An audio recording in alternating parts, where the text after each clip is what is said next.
chiamerei la prossima relatrice, Susanne Hakenbeck, Roman or Barbarians, Shifting Identities in Early Medieval Cemeteries in Bavaria.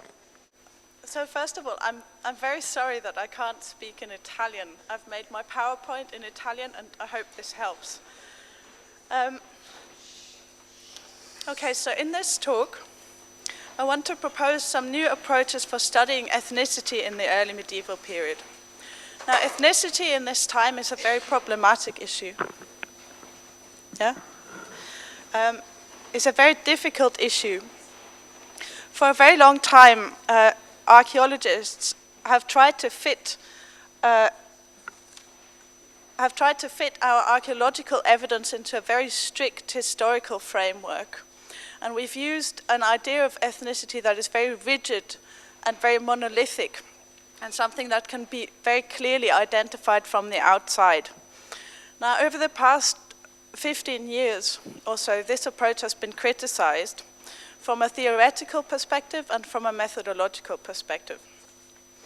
From the theoretical perspective, we now know from research in anthropology and in sociology that ethnicity is considered as an identity and not as something that is static and that you're born with, but a form of self-identification.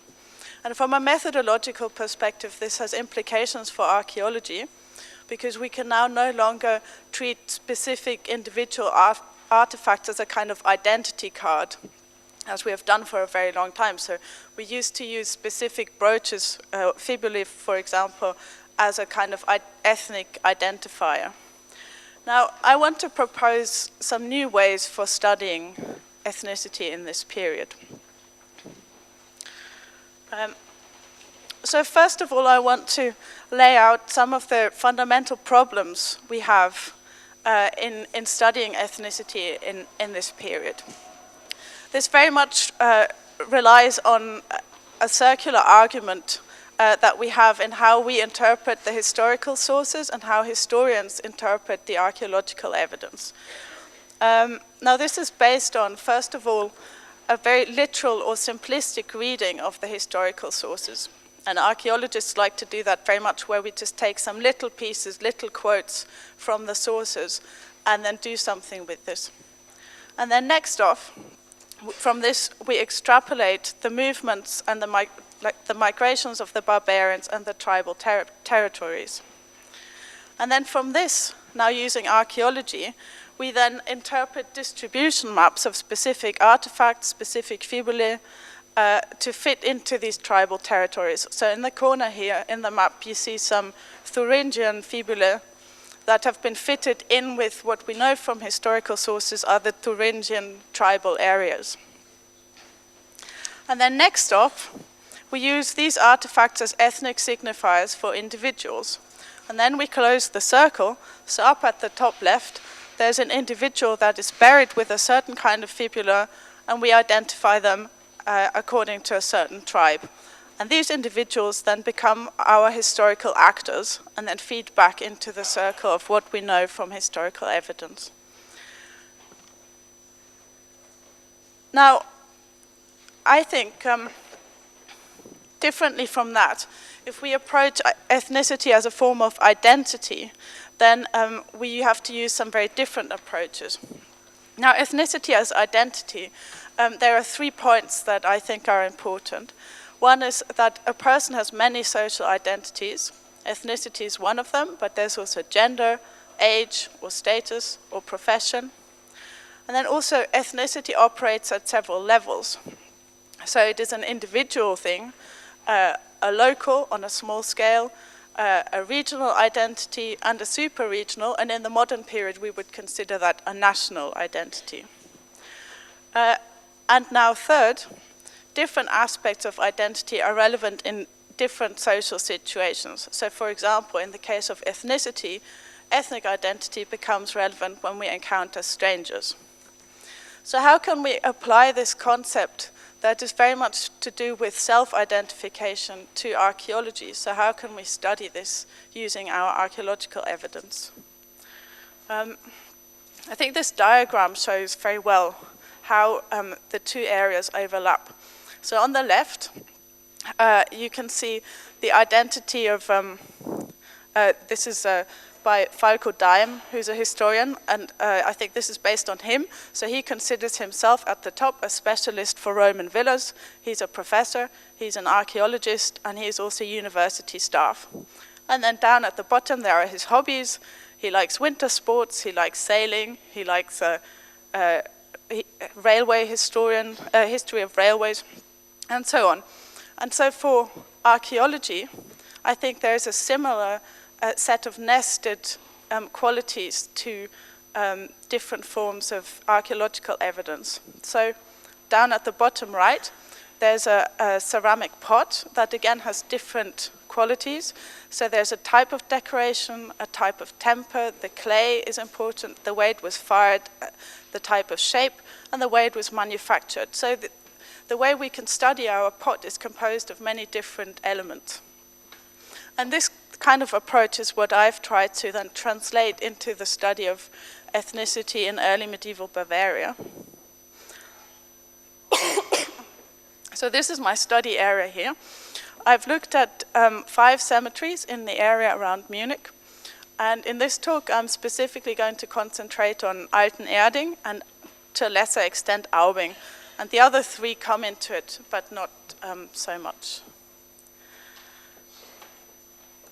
Oh, and just to go back, the way I've approached the study of ethnicity in this area is, like in the previous diagram, using different strands of evidence. So I've done a typological investigation of the grave goods.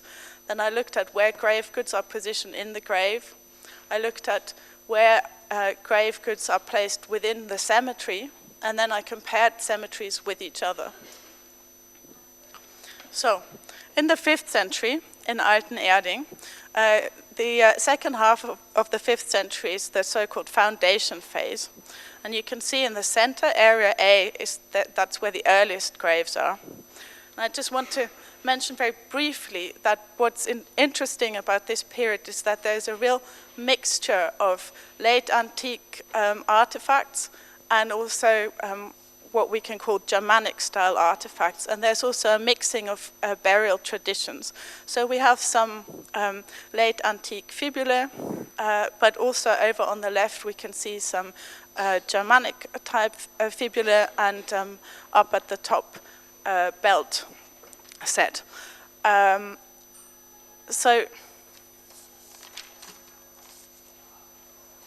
So there's a real mixing of different burial traditions during this first phase.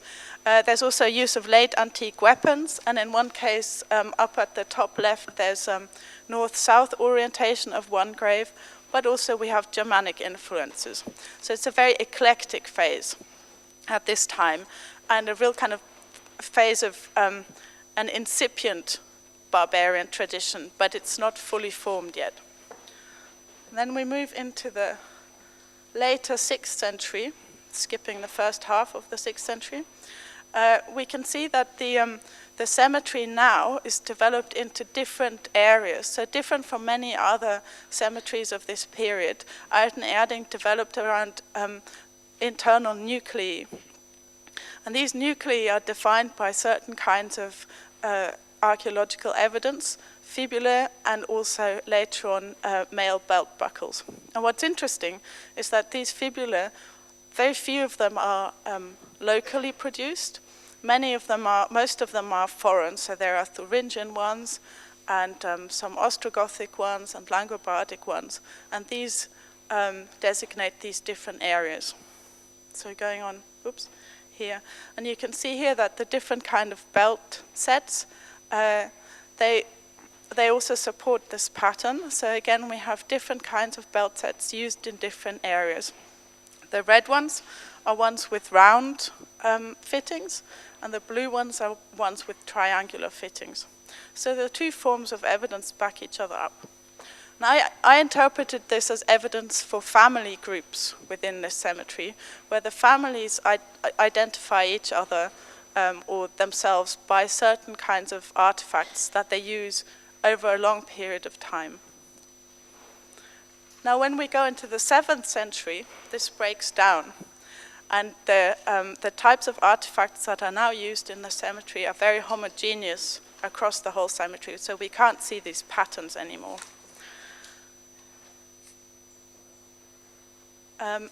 Now, comparing the burial practice of different cemeteries, I found that specifically between Altenerding and Aubing, there were very clear differences in where the fibula were placed on the body, so indicating a kind of local dress.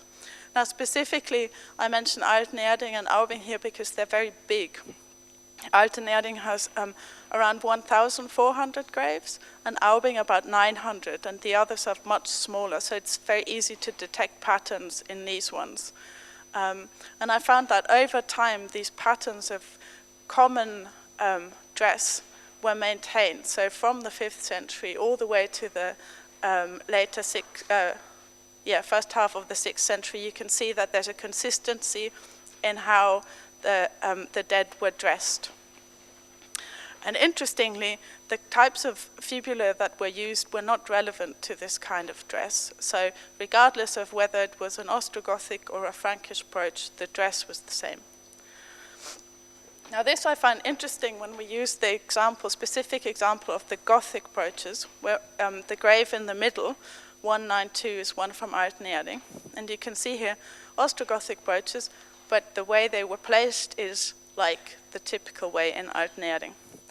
Now, we know that in Hungary, in the Ostrogothic areas, the brooches were placed in the peplos style with the brooches on the shoulders. And this is what we consider the typical Gothic style. Now, in Altenerding, this was not the case. Now, just last week, I found this example from France, from Saint-Martin de Fontenay, where, interestingly, one grave, also with, in this case, Visigothic brooches, was buried according to the Merovingian dress style, like in Altenerding. Another one, on the far left, was wearing a peplos style dress. Now, I think this is very interesting because we really have to ask, in this case, is the typology of the brooches the most important thing that this signifies, or is the kind of dress that the brooches were used to pin together more important? Now, briefly looking at the weapons, the situation is much simpler in this case, and much more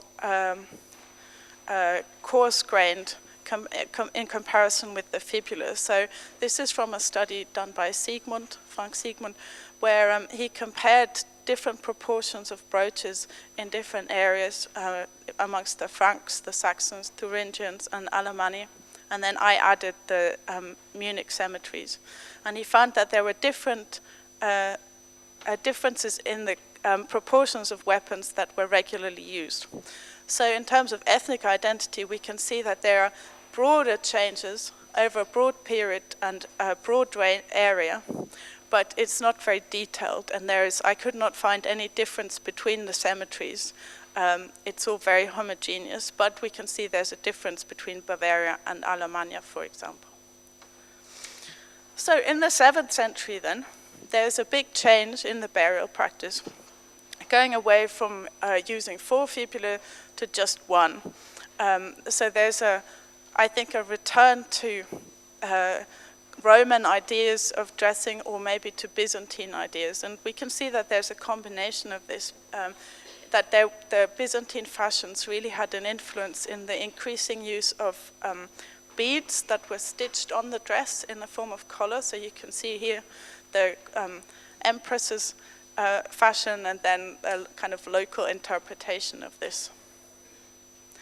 And there's also another kind of introduction of universal ideas. So on the one hand, we have the introduction of Christian symbolism, but also the 7th century is the period when style 2 becomes common. And now style 2, as far as we know, doesn't have a specific point of origin. We find it originates in we find it turns up in Scandinavia as well as in northern Italy, and but there's no specific one place where we can say it originated. And Lotte Hediager, in this quote at the top, has called style 2 a universe of shared experience. And I think very similar to Christian symbolism, there's a universal symbolism in style too that is not as easy to interpret as maybe previous amulets were, but that is a kind of more large-scale barbarian, kind of a shared barbarian grammar of symbolism. And I think in this way it's also interesting that many of the gold leaf crosses have style 2 decoration on them. So in this there's a real crossing over of Christianity and then style 2. And finally, in the 7th century, on the one hand we have this bigger emphasis of universalizing ideas, but also now for the first time in Bavaria we have the development of specific artifacts specific to Bavaria. So at the bottom here you can see earrings that are now a local tradition, and also these belt fittings are a local tradition, in the way that previously there wasn't anything, there was no specific archaeological evidence that we could point to being specific to Bavaria, but there was all this mixing instead. Now, in conclusion, I think when we move away from this idea that we can study ethnicity from the outside using specific individual diagnostic artifacts, then we can get to a much more complicated picture, but I think one that is much more interesting. Now, to sum up, I think in this area of Bavaria, we can see that there's a constant tension between the idea of being Roman and the idea of being barbarian. Now, in the 5th century, we can see this starting, that people engage with the remains of the Roman material culture, but they reinterpret this and they use it in different ways in their burial practice. The 6th century is a period of very great variation, specifically in the female burial practice, where female artifacts are used to symbolize family identities and local identities, but also wider ethnic identities. And also this time, I think in this time we can see the greatest distance from the idea of Romanitas and from Roman burial practice. Now in the 7th century, then it kind of switches back and there's greater homogenization, and there's again a greater importance of Byzantine fashions. Now I think we can see a kind of reimagining of the Roman past in this. And I think this is really key, the idea of the identity, because rather than just looking at specific ethnic labels, but looking at the archaeological evidence as a whole, we can really see how identities changed over time and how people related to each other in an attempt to make sense of the very complex world in which they live. So thanks very much.